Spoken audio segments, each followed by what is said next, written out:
Halloween H20. So this movie picks up 20 years after Halloween 2, and we follow Laurie Strode as she lives in a new town with a new name, working as a headmistress at a private school. And her PTSD from the first two movies is causing conflict between her and her son. It's enough. I can't take it, Mom.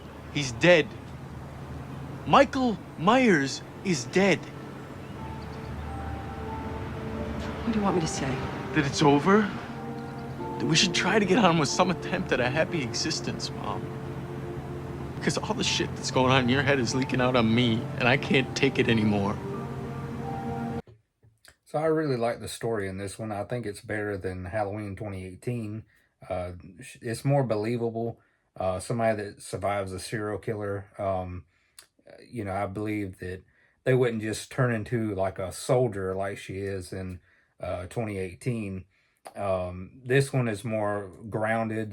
She's got PTSD and she's worried that Michael Myers is coming back, but she's still trying to live a normal life.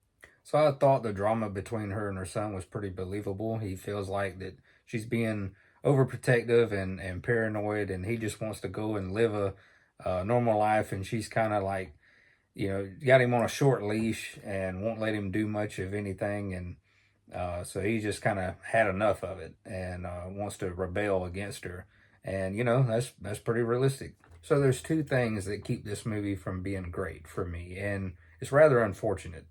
You ever watch a movie and you just wish you could edit out some of the bad stuff you don't like? This movie has a few of them, like the jump scares, false jump scares, like somebody coming up from behind somebody else, and it's just overdone. I mean, they do it several times to where it's just comical. I got to touch on something that's even worse. You go to see these movies for Michael Myers, and this has got to be the ugliest costume I've seen in a Halloween movie. I don't know what the hell is up with the mask and why they decided to show his eyes in the movie. And his hair doesn't look right on the mask. And yeah, it's laughable. This is the only Halloween movie where I could say Michael Myers is the worst part of it. Every time he would come on screen, it would suck me out of the movie. They have a good story going, with Laurie Strode and her son, and her hiding from Michael and fearing that he'll come back one day. And then, and then when Michael is on screen, it's like this version of Michael is from somebody's fan-made movie. His look does not fit this movie at all. I mean, it's quite embarrassing. This is an official Halloween movie, and it looks like a fan-made costume. Or somebody bought this real cheap off of eBay. But if this version of Michael came after me, I would laugh at him before he killed me. He just looks like a dork.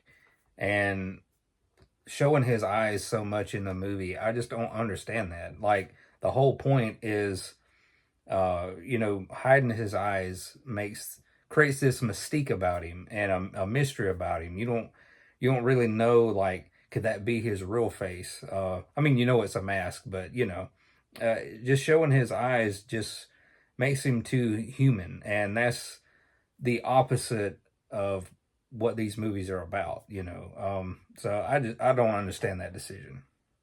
Also, Chris Duran that played Michael just doesn't really have his mannerisms down and just doesn't move like Michael would move.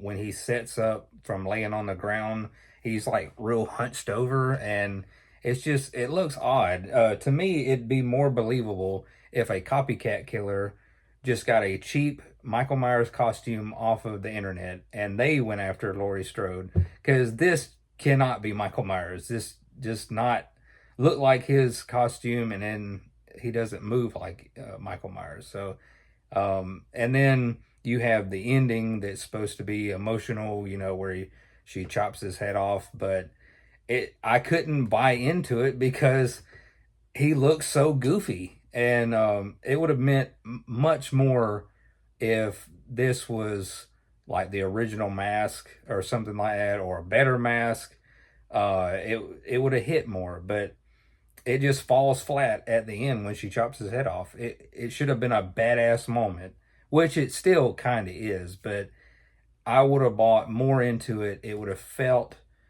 more emotional if he looked better in that moment. But it just sucks me out every time he's on the screen. And that's one reason that I guess haven't really watched this movie as much as I would have if Michael looked better.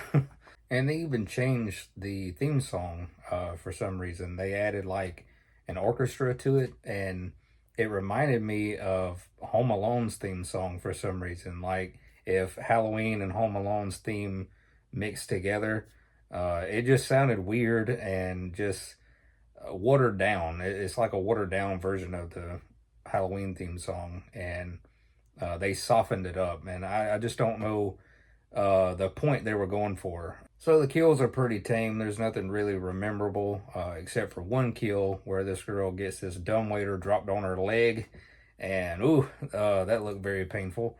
And then Michael like strings her up with some lights going through her, and that looked pretty gnarly. But other than that, it's just some slashes and stabs, and that's pretty much it. And not very bloody. So overall, this movie has its really good parts and its really bad parts. Like the CGI mask, I forgot to mention that. Like, why the hell was that in there? That looked atrocious. But yeah, I'd say that this Halloween sequel is pretty tame. This is not something I would probably put on very often. Maybe if I was binging the series. But since Michael looks so bad, it just brings down the movie for me. And it was also nice to see Janet Leigh. She played in Psycho, and the original Psycho car is also in this movie. She gets into the car, and it's also Jamie Lee Curtis's mom. So it was weird to see her in a Halloween movie, but it was also nice. So with all that said and done, I'm going to give Halloween H20 a B.